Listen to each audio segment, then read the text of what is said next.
Bismillahirrahmanirrahim. Assalamualaikum warahmatullahi wabarakatuh. Sahabat semuanya, selamat pagi. Berjumpa kembali dengan Dokter Sapi. Sahabat, pagi ini saya sudah sampai ke Lampung Selatan lagi. Saya berada di suatu kelompok ternak yang pagi ini berkesempatan untuk mereview kandang milik kelompok ternak ini, sahabat. Nah, sahabat semuanya, ini adalah kelompok sapi di Lampung Selatan. Letaknya ada di Katitung. Ada 6 ekor indukan. Kemudian anaknya juga lebih dari 5 ekor. Yang lainnya juga udah bunting lagi, sahabat. Kondisinya cukup bagus. Gimana kita lihat tempat makannya memadai. Ini contoh yang bagus. Kemudian ini di sini adalah tempat pedet, tempat makan pedet, ya Pak. Sudah disediakan tempat makan pedet. Kemudian kita bisa lihat ke dalam, kondisinya cukup bagus.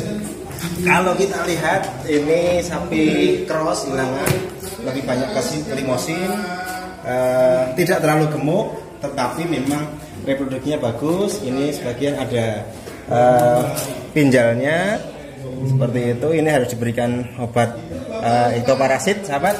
Nah, kemudian ini kebetulan sudah bunting lagi. Sudah berapa kali beranak kita bisa lihat dari lingkaran di tanduknya. Ini sekitar 2 kali atau 3 kali beranak, 1, 2, 3. Nah, kemudian kita lihat kandangnya bagus. Ini BCS-nya juga sudah di atas 3,5, sahabat. Kemudian ke sebelahnya ini ada sapi PO yang sudah beranak juga berkali-kali, reproduksinya cukup bagus, sahabat. Ini umurnya kita bisa lihat sudah ganti semuanya, sudah hampir 5 tahunan lebih. BCS-nya bagus, kondisinya sudah mulai bunting lagi. Nah, kemudian ini 2 ekor pedet hasilnya dari breeding di sini, sahabat. Karena keberhasilan IB di sini cukup bagus, petugasnya bagus-bagus, deteksi birihnya bagus, sehingga angka kebuntingannya cukup tinggi. Ini kita lihat tanduknya sudah berapa kali lingkaran, sudah berapa kali beranak. Nah, untuk indukan sebelahnya ini BCS-nya juga bagus banget, hampir 4 ya, sahabat. Ini sapi PO yang memang dia punya reproduksi bagus. Kita lihat umurnya di sini, sahabat. Nah, juga sudah ganti semuanya, sudah di atas 5 tahun. Tapi kemungkinan dalam kondisi bunting juga. Sebelahnya juga seperti itu, masih bagus banget kondisinya. Ini BCS-nya 3,5. Kemudian di sebelahnya ini masih cukup muda, dalam kondisi bunting juga, sekitar 5 bulan. Nah, sahabat semuanya, ini contoh yang bagus, peternakan yang bagus, manajemennya dengan bagus. Ini anak dari indukan yang di sebelah, sudah umur 1,5 tahun, sudah mulai kawin dan kemungkinan ada kebuntingan 2 bulan. Nah, anak-anaknya kemudian anak-anak dari yang sudah disapi kita pindahkan ke kandang sebelahnya. Nah, ini sahabat semuanya, kalau breeding ini tidak terlalu ingin membuat sapinya gemuk, tapi tidak terlalu ingin kurus. Sehingga dengan BCS yang seperti itu sudah cukup, asal tidak terlalu kekurangan, sahabat.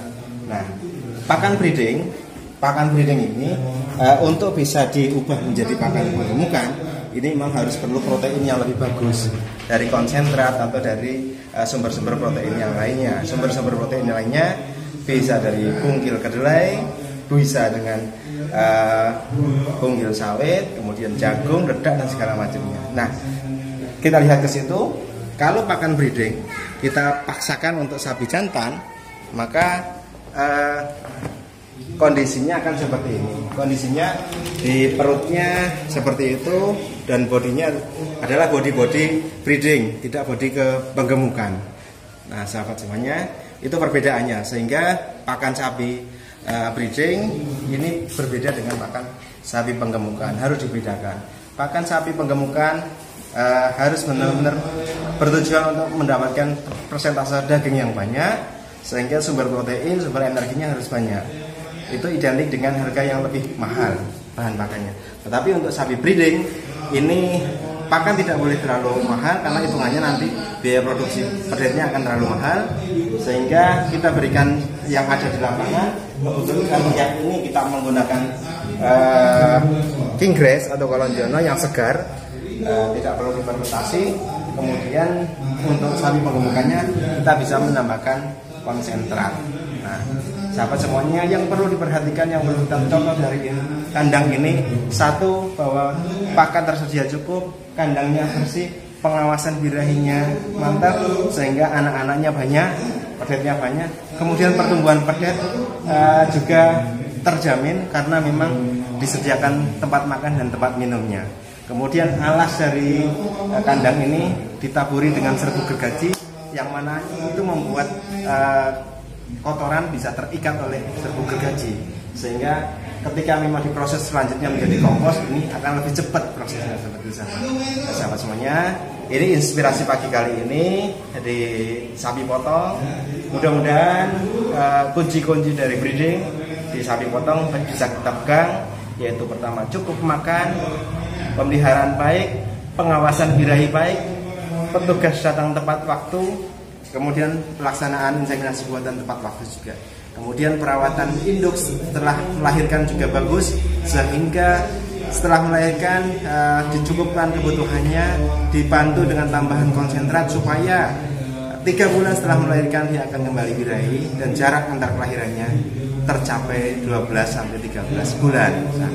Nah, sahabat semuanya, peternak mengandalkan atau mengharapkan upah dari pemeliharaan sapi dari menghasilkan anak, sehingga kalau tidak menghasilkan anak, ya tidak menghasilkan apa-apa, hanya menghasilkan kotoran. Sahabat semuanya, sekian, mudah-mudahan bisa menjadi inspirasi bagi kita semua. Assalamualaikum warahmatullahi wabarakatuh.